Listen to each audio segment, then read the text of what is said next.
What up, you turkeys? We're here for a really special new series we're starting called Turkey Scratch. Here at New London Tech to see what I can do on the World Championship course. This is episode 1, me trying to become a turkey scratch golfer. Hole 1, 395 feet straight ahead with the smallest little fade to the left. Let's see what I got.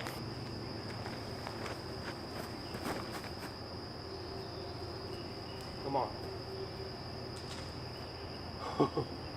Guys, I'll take that drive every freaking time. All right, so this series is just gonna be all about me trying to become a scratch golfer out at the hardest course we have here in Lynchburg. I'm fortunate enough to live here and be able to play the course whenever I want. And so I'm taking advantage of that and trying to see if I can put in enough work to shoot par or better out here at New London.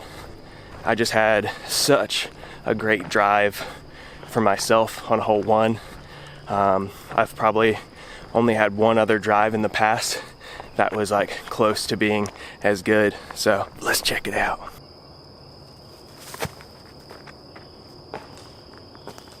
Yep, not even playing around. Like, I know what golf I'm trying to play out here. Not taking any chances, just laying up for the par on hole 1. Let's go, starting it off right. This is hole 2, 970 feet, par 4. The whole right side of the fairway is out of bounds. So this is a really, really tough one, especially for me where I don't have a huge arm. So I'm gonna play it safe, go hex off the tee, and just try to stay in the fairway.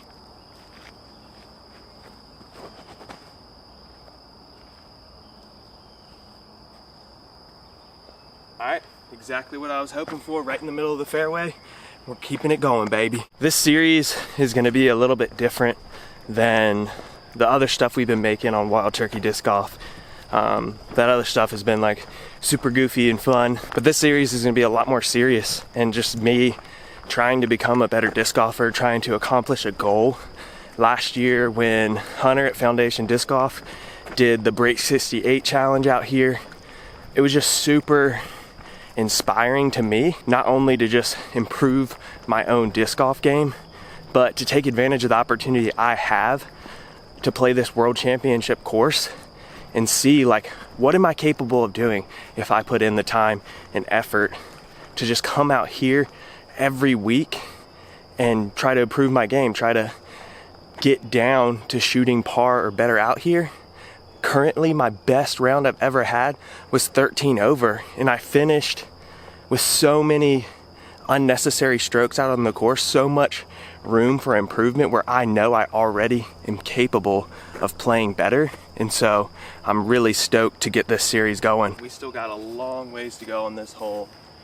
I'm really torn between throwing my hex again or throwing a fuse just on a lot of hyzer and just letting it, like getting it to flip up, because this angle I have some low hanging tree branches on the left side of the fairway, and then the fairway's really starting to turn left. So I need something that's gonna finish left, but I wanna try to get some distance, and I'm afraid my hex is gonna be a little bit too stable and end up on the edge of the left side of the fairway, and I really wanna try and be in the middle. So I think fuse might be the move.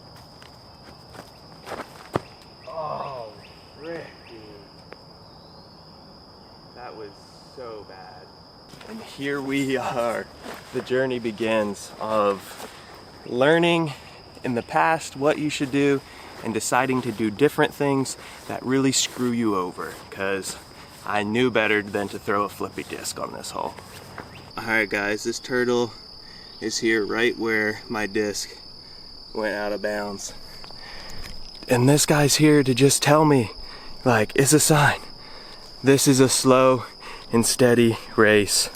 Like, don't get aggressive, play smart, and you can do well out here at New London. And I got too aggressive. I threw a flippy disc when I shouldn't have, and I'm paying the price with the penalty stroke when I didn't need to be. And so now I have this shot here where fairway is going to the right and then basically just stays straight for a while. And so I think the play here is throw my fuse, let it turn, but trust it to come back. Because if I throw forehand with like my zone or something, I'm running a much bigger risk of it cutting hard right OB. I'm gonna go stand still.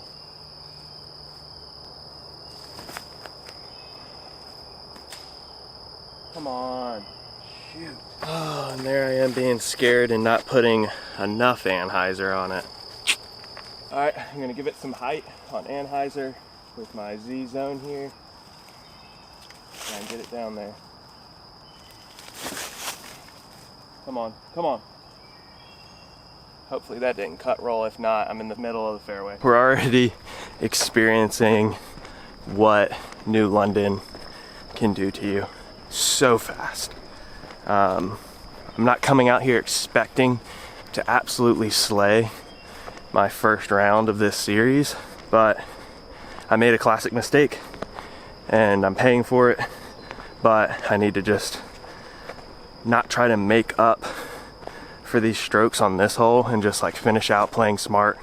I just threw my 5th shot, and so honestly that's not incredibly bad, so I just need to try and lay this one up and take my 7. Annie Zono S seems to be like the safest play just because I have this small little low ceiling right here. I could either do that or spike hyzer.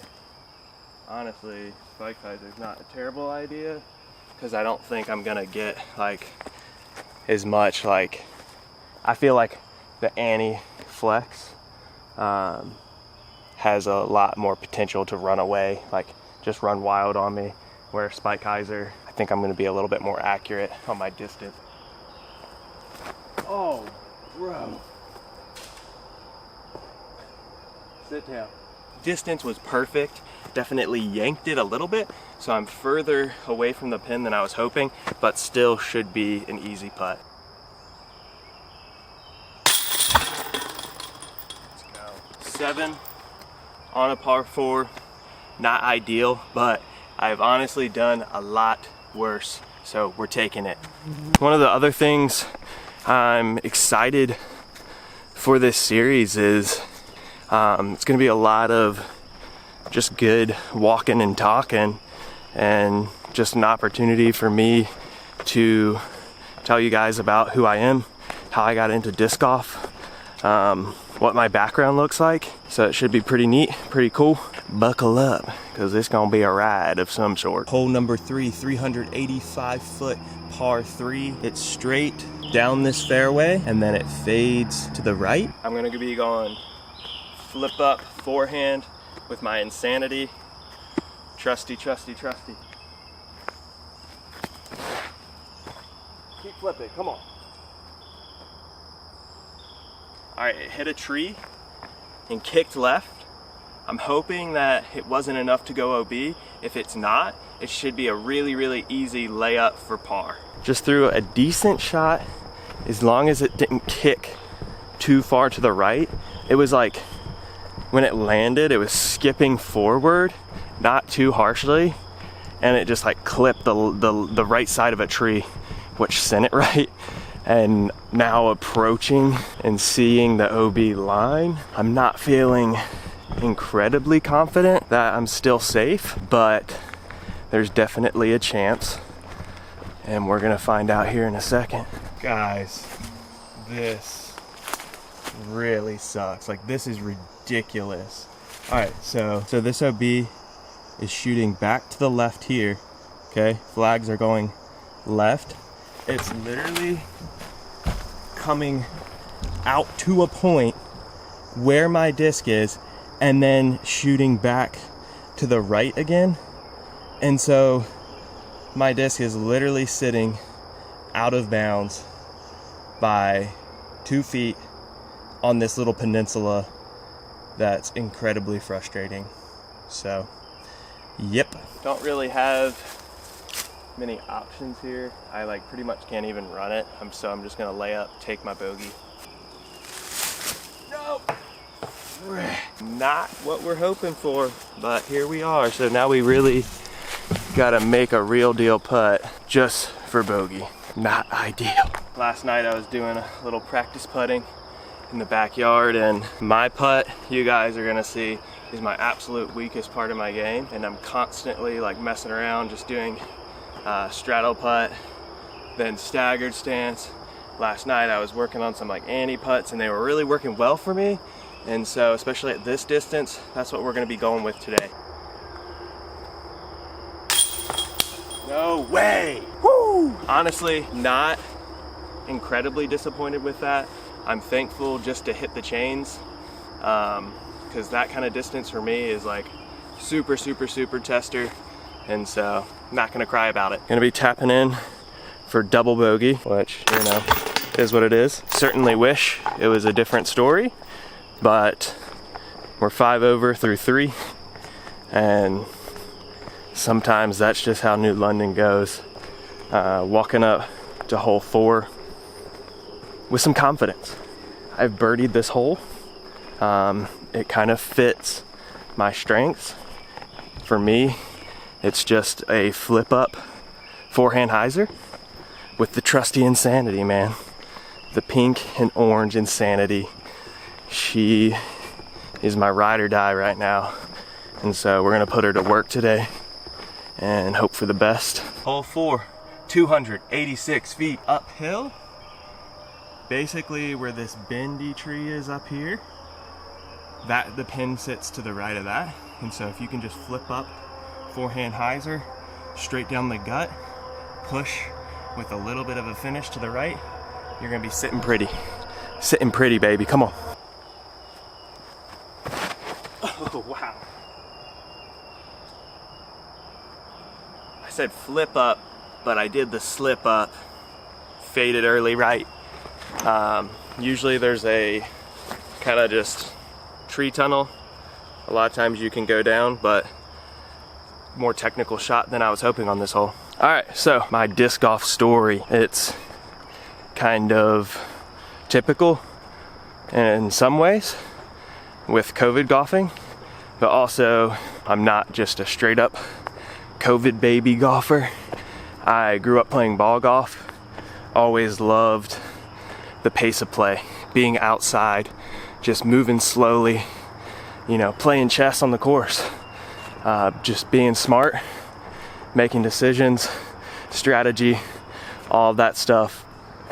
And in like 11th grade in high school, my buddy worked at Dick's Sporting Goods, and we would like skateboard together pretty much every day. And we were at this local park the one day, just like hanging out, exploring, and we see disc golf baskets. And we're like, what the heck? Like, since when did we get disc golf? And so we knew that they had discs at Dick's, and we jumped in his truck, drove over there, started looking at these discs, and both of us were only gonna buy one.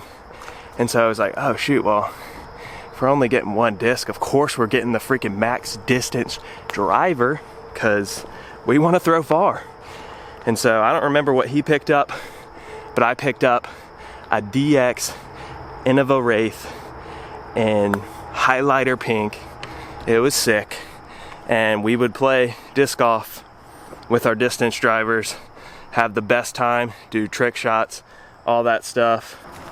My lie isn't as bad as I thought. It really pushed far through the trees, even with some forward momentum. And so we're sitting right here.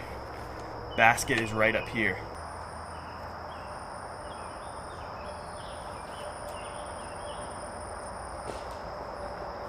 Let's go. Sitting right under the bucket, taking a par. It's needed. Really not the greatest tee shot, but had a little gap through the trees to get up.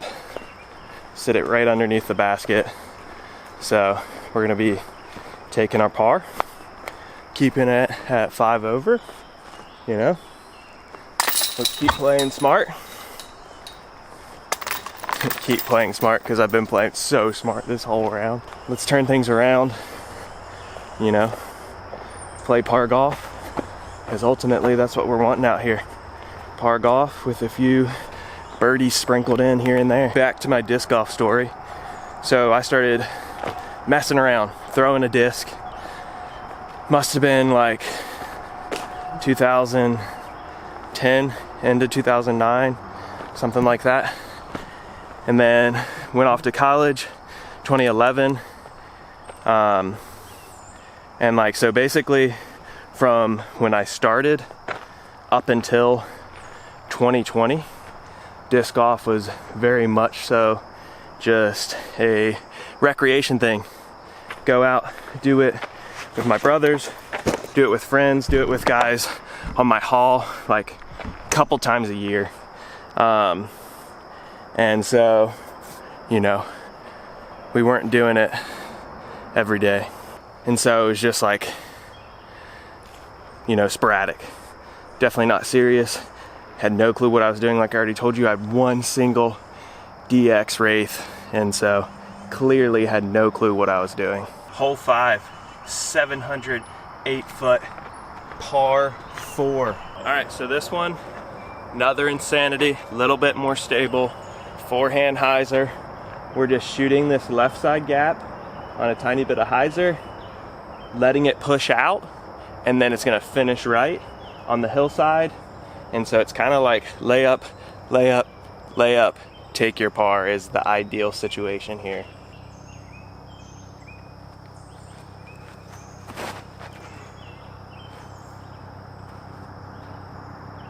So that one didn't flip up as much as I had hoped, but it was like literally a simple layup. We're gonna be on the side of the hill. We're gonna be able to lay up easily again. Back to the disc golf story. Like I was saying, basically I was a wreck, you know, play a couple times a year kind of guy. Had no clue what I was doing from roughly 2009 until 2020. But the funny part is, it wasn't the like really start of me like diving into disc golf was before COVID had really hit. It was early 2020. And basically what had happened was I got married 2019.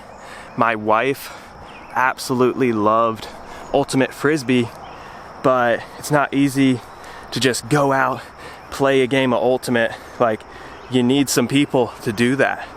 And so at the time we were living not too far from this park that had disc golf. And so the one day I was like, hey, I wonder if Jess would like disc golf. And so I took her out and we played, and she had a good time. And so it literally became a weekly, maybe even twice a week ritual where we would go out and play disc golf together. And then next thing you know, COVID-19 and everything shuts down. We have a lot of time on our hands, and it went from literally not playing at all, playing once or twice a week, to literally playing like almost 7 days a week.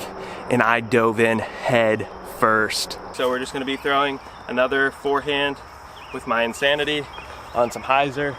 Let it flip up right. I'm basically gonna be throwing straight to this second set of trees, little cluster right there. To the right of that is out of bounds. And so I'm just gonna be throwing straight, let it flip up, push, and kind of another little layup. Ah. Oh, that was money. Let's go. Come on. Let's freaking go. So yeah, 2020 is when I dove in, and ever since then, like, I've just been so hooked. And I'm the kind of person where it's like, when I get into something, like, I'm in it. I want to know everything about it. And so it was like, I was playing all the time. I was watching videos on like, you know, form technique, different like tutorials, different disc reviews, and like growing the bag, growing pains, you know, introducing new shot techniques and all of that like into my game. And I've just been obsessed, and it's like so cool because, you know, obviously everybody and their mother has said it, but I grew up playing ball golf, was fortunate enough to play in some youth leagues, work at a golf course, play in high school, all of which were either like little money or free. And so once I went to college, it was like cold turkey, just stop playing.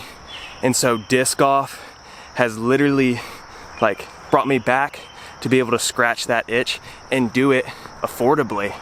And it's so cool. I'm loving it. And here I am making videos about it. So come on. All right, throwing 3 here. Just trying to push it up to the pin.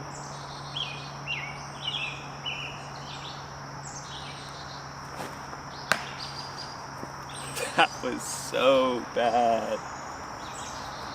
Oh. That was terrible. Should have taken a little bit more time. Just completely yanked that straight into a tree. I guess the positive is that the place I kicked is just completely wide open. Look, straight to the basket. All right, so I'm just gonna give it a nose up biz. Nothing crazy, get it up there. Most likely take my birdie. And by birdie, I mean bogey. Woo! Come on. So, obviously sucks that I hit that tree, but that upshot was like the tiniest little bit, and then left me right here with just a tiny little tap in.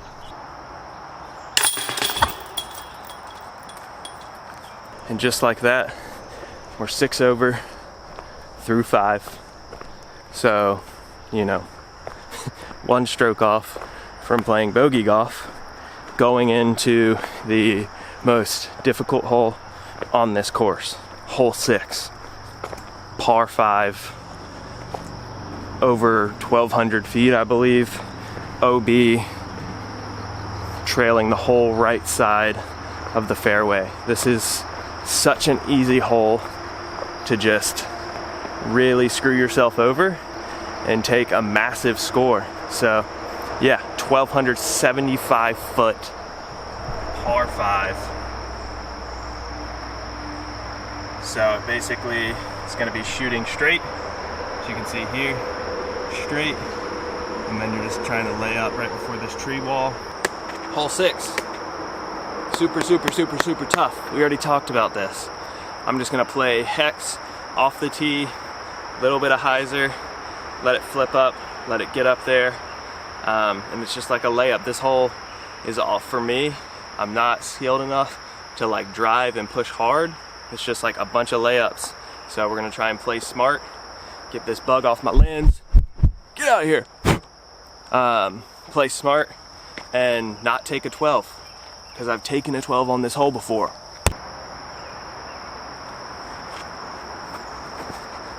Come on, pick right. Yes. That was so incredibly fortunate.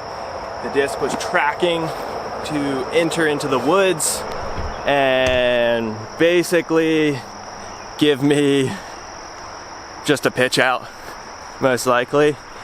Hit a branch, I asked for it, and it kicked me out into the fairway. And so, fortunately, even so, if I did go in the woods, it was on the left side of the fairway, so it would not have been out of bounds, which is the mistake you want to make. You don't want to be right. While it was a fortunate kick, it did leave me slightly pinched off. I didn't go far enough to like really make the corner. And so now I'm left with a tougher shot, but again, I'm not OB, I'm throwing 2, and so I'm gonna go anti-flex with my Eclipse resistor here. And give it some height, give it time to ride out.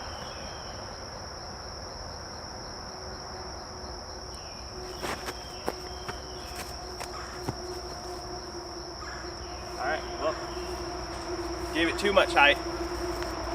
And it rode out all right. Rode right out of bounds. I don't think that was a dumb play. I've thrown that shot quite a few times on this hole and had successful results. I will say that this location was a little bit tougher, trickier play. And I think the line I had the disc on was pretty solid, but I got it too nose up. Too much air got under the disc and it just pulled out and faded sooner than I was hoping. And so here we are, out of bounds after shot number 2. So I'm gonna be dropping and throwing 4. So hopefully we can, you know, play smart from here. The biggest mistake I have made and other people often make is they go out of bounds and they're just like, frick, like I gotta make up for this, and try to just like bomb the next shot and then end up OB again. So let's try not to do that. I think the play is just backhand flat hex. Just get down the fairway. Don't do anything dumb. Just get down, keep it in bounds.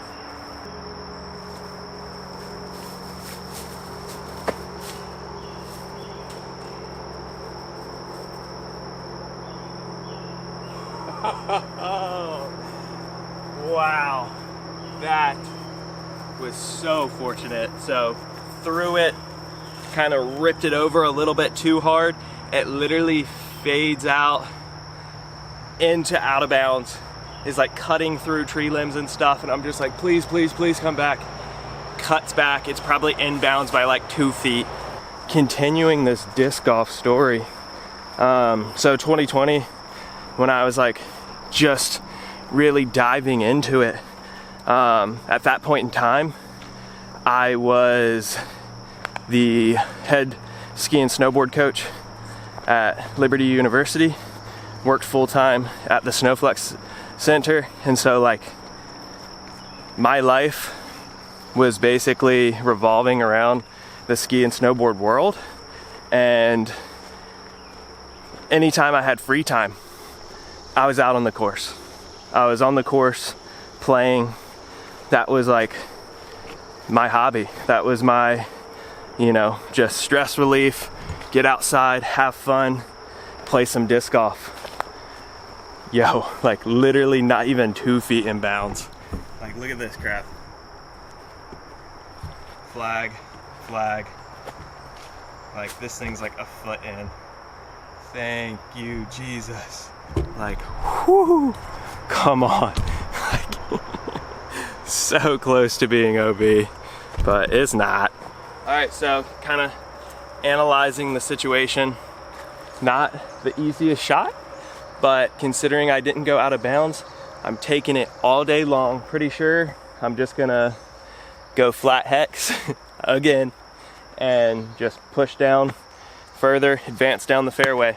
No run up, because run up's kind of sketchy. There's this weird rock right next to my lie, and so I'm just gonna go stand still.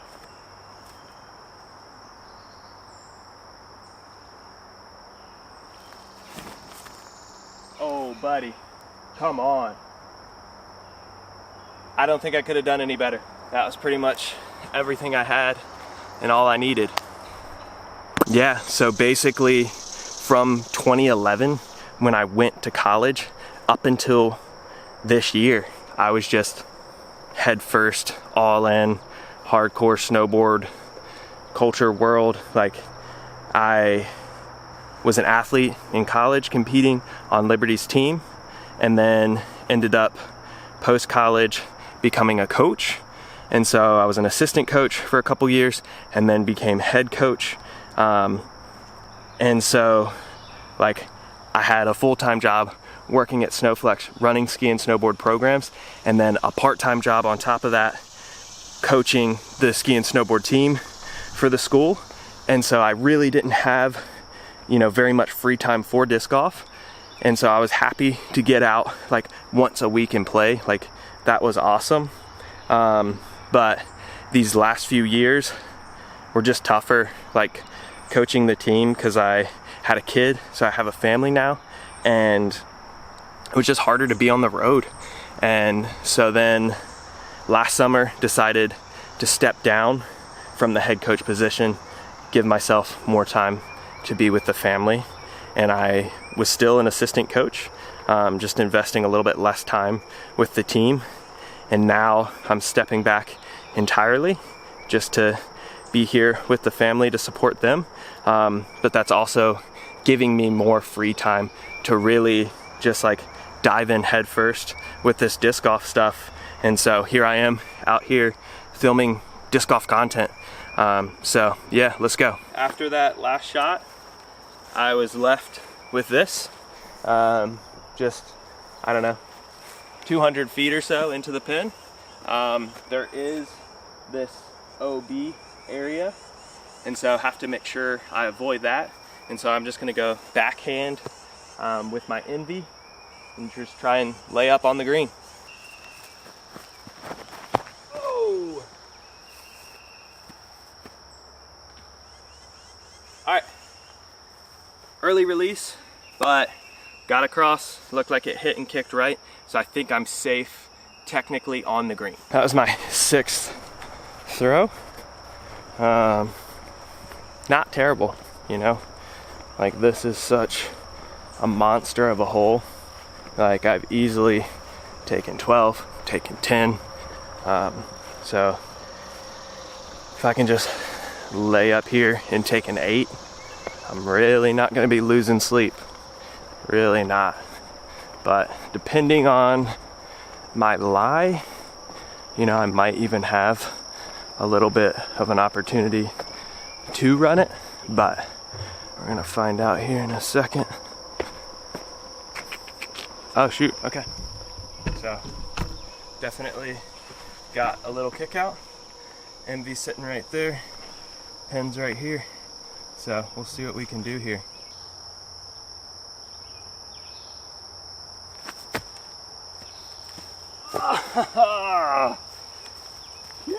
Basically gave that a little bid. Didn't quite have enough oomph on it to make it in, but you know, we're sitting right under the basket, and so we're just gonna have a little tap in here for an 8. Taking an 8 on hole 6. Like I said, not losing sleep over it. Not ideal, because I really know that I can par that hole, and so that's one of my goals in this series, is be able to par hole 6. And I know I'm capable of being able to do that, so hopefully you guys will see it happen here not too long from now. Hole 7, par 5, 758 feet. Guys, this is an opportunity. This hole is all about placement. Like, you can birdie this hole. Like, as an AM player, you can birdie this hole. It's just about getting down this fairway, placement shot just to the right of those little cedars down the fairway. It's like placement on the green. So straight, dog leg right, straight again, basically dog leg left to the green. I'm gonna be going with my Eclipse resistor, forehand, flat, slight little Annie, let it ride, a little bit of fade to the landing zone.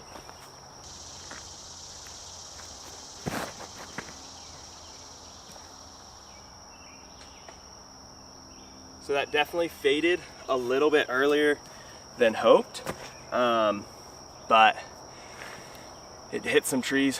We'll see the result. After hole 6, taking an 8, I'm sitting at 9 over. You know, it's not the worst, not the best, but one thing to note about New London is, you know, these first really like 8 holes are the toughest, and once you get to the back side of the course, like, there's a lot more scoring opportunity. Okay, so see my disc, I'm right out here. It is way too blown out right now. Holy jink. Sunshine, what you know.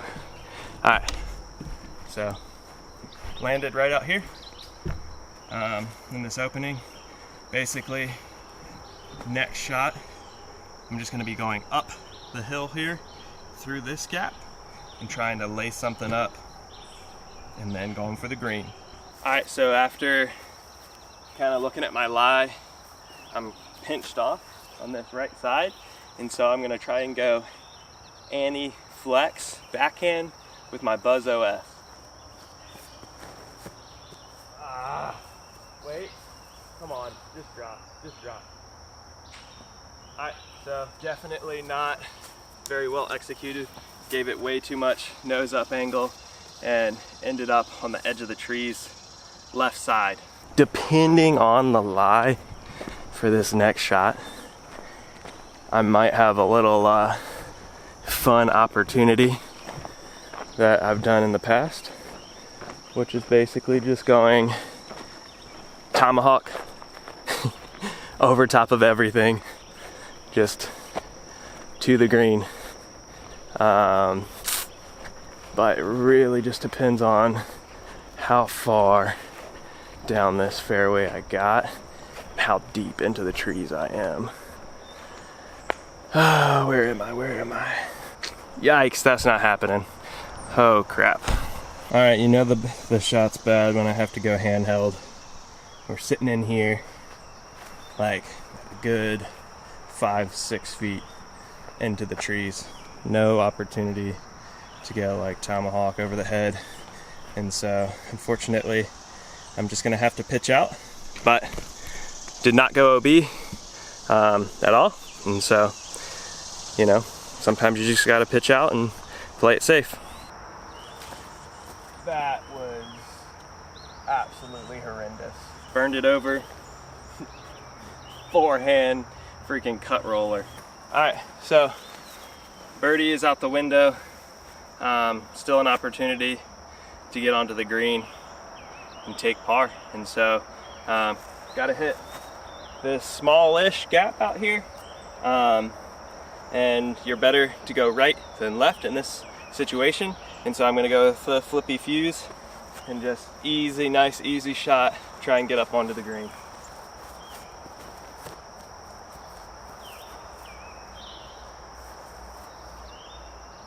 I'm pretty sure I just executed that like absolutely perfect.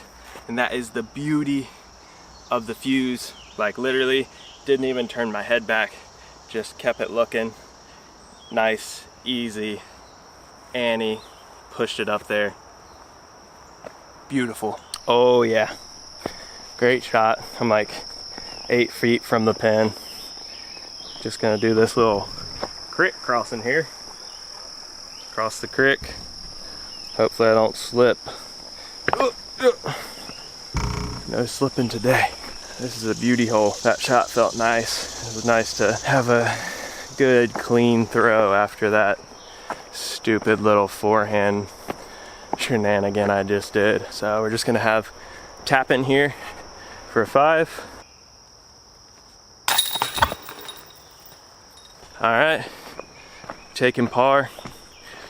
You know, not ideal when there's a birdie opportunity, but considering what happened on my second throw and my third throw, very happy to take that. Could have gone a lot worse. And so still at 9 over. You know, hole 8 approaching. Tougher hole for me. Like you guys are gonna see here in a second, this tree gap off the tee is incredibly intimidating and it gets in my head. I've had far more missed throws than I've ever had, you know, good throws hitting this gap. I don't know that I've ever actually had a drive where I was like, heck yeah, like, don't think I could have done that any better. This is really solid placement. And so maybe we can make that happen today. This is hole 8, 576 feet, par 4. Like I was saying, really tight tree gap off the tee. Like I'm literally gonna go so safe here. and play my warped puddle top jawbreaker zone, and like literally just try to, my goal here is literally hit this gap, push down the fairway, get in a place where I can throw a second shot and try to just par this hole. That's all I'm hoping here.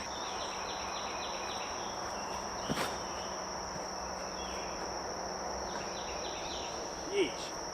All right, so I hit the initial gap, but burned it over, and so I was just turning left and then clipped another tree down near the FPO tee pad. And so been there, done that. Been in this position like at least 2-3 other times, and so kind of know what I'm getting into. It's not the worst position, not the best, and so take it one step at a time. So when I said behind the FPO tee pad, I was not kidding. Like, this is actually the worst position I've been in behind the FPO tee pad as far as like how close behind it I am. But we should be able to make something happen. So I actually think my play here is flip up forehand with the jawbreaker zone again, because it's just a tight gap, and I don't really, if I go backhand, these like telephone poles on this FPO tee pad are going to be in my way. I don't know what's going on with this FPO tee pad. I'll show you guys here in a second.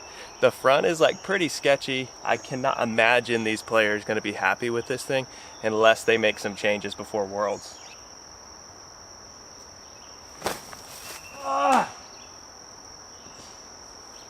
Come on. So this is what the FPO players have to look forward to on hole 8.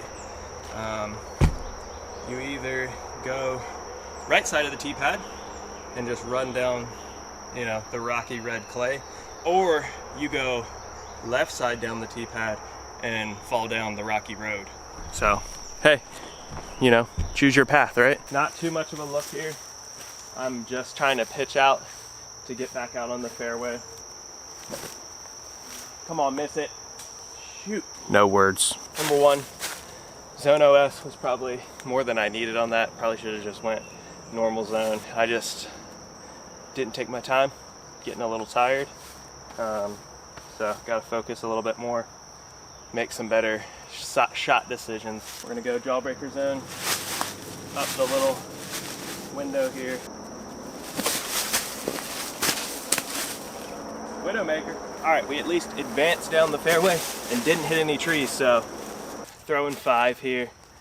Just gotta get it under the pin to drop in for double bogey. I think it went like the tiniest bit long, but I feel like it's just gonna be a tap in. Don't think I would call this a tap in, but it's also not too bad.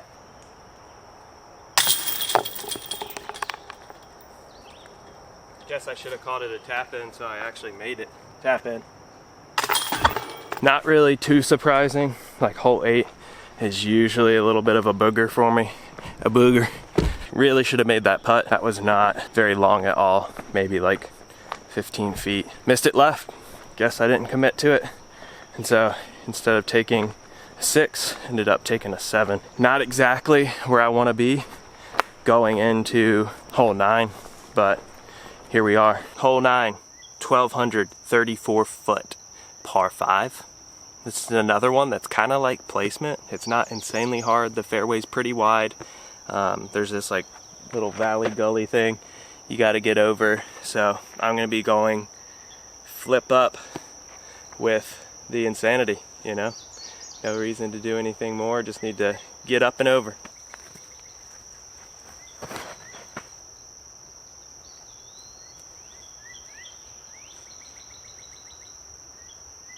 Alright, put that more nose up as desired, so it didn't get quite as much distance as I was hoping, but I'm safe. I'm in a position I've been in before, and I know I can just progress down the fairway from here. Playing hole 9, and I'm 12 over.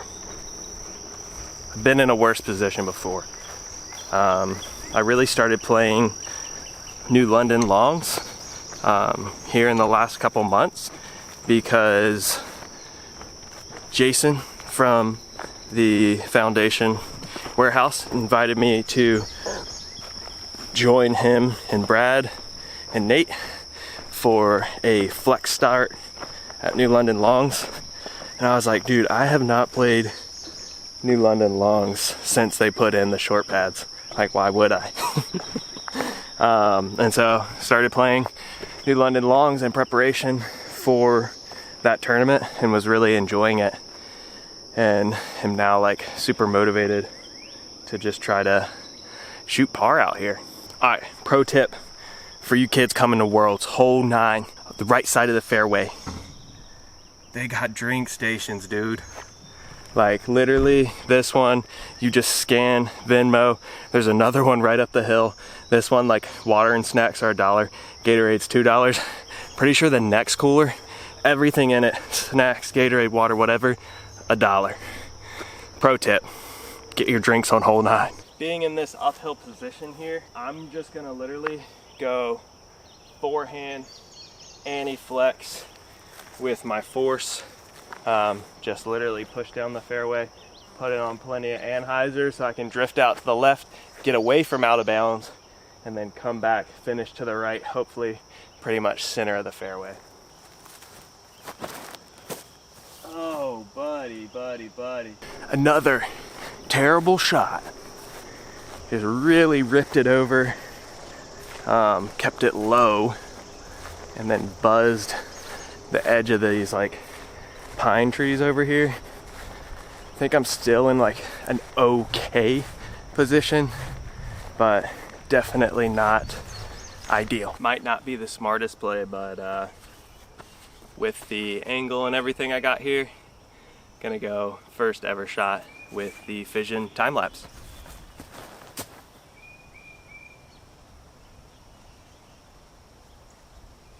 Not bad. Not bad.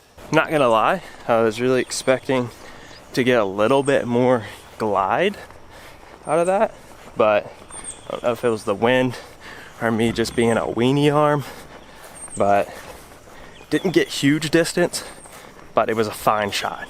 I progressed down the fairway, landed in a safe position, and so I'm gonna take that shot all day long.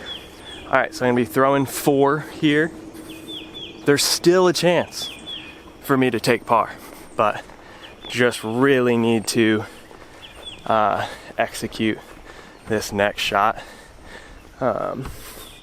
Tougher, longer shot, and we may just go Fission time lapse again, because it's a drive, and I would be very thankful to even have a look for par from here. All right, here's my lie, and there's the pin way up there. Let's see what we can't do here.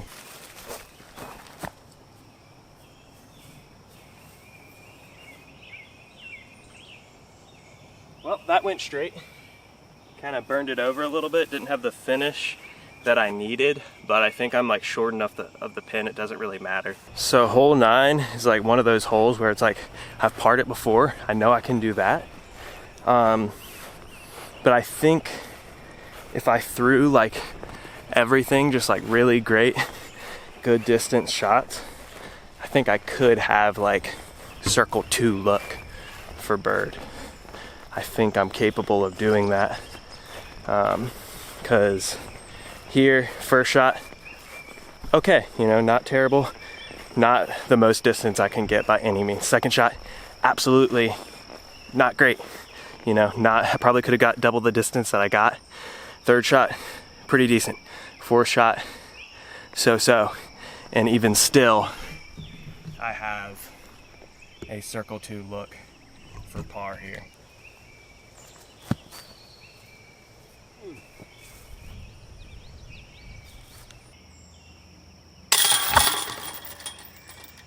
Didn't play very well, still got a bogey. Negative, 13 over after 9 holes. Positive, the first tournament I played out here on New London Longs, I was 19 over after 9 holes, and that's like where I was hoping to finish. And so doing better than I did my first tournament, and this is my first time filming a full round out here, and so honestly not terrible. And I'm getting to the part of the course where generally I play better and I can score better. So let's get into hole 10.